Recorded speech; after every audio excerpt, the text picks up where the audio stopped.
Bill, you got any words on framing today? Well, some of the things we may want to think about, let's start maybe from the lowest level as far as the framing goes, is the floor system. Typically we frame our homes at 16 inches or 24 inches on center, which means that the framing members of the house, the vertical, the studs, and maybe the floor joists and rafters are spaced 16 or 24 inches apart, which is a very standard dimension. We really need to think the big picture. What is this framing doing? Of course it's holding the structure up, but it also allows you to attach, exterior sheeting, maybe some insulations and the siding.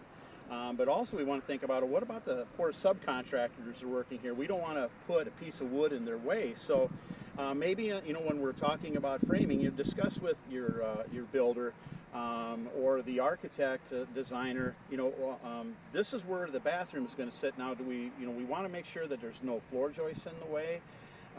We want to make sure that on that set of plans that the framer knows exactly where the toilets sit, all the vents that go through, where they go through, so he can adjust that plan rather than just going out and putting lumber at so many inches on center and then coming back and having to cut something out. So really, we look at advanced framing, which is optimum value engineered framing.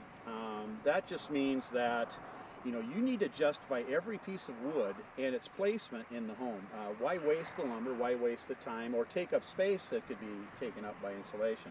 When you look at advanced framing, it's just thinking maybe outside the box, where every piece of wood goes, what's its purpose, and how can I eliminate a lot of that wood and then put insulation in so I end up with a more comfortable, more energy efficient home. I think it would be a great idea if you want to learn more about advanced framing to do some research on that. If nothing else, call your Touchstone Energy Cooperative and we'll sure help you along in finding those types of sites and that types of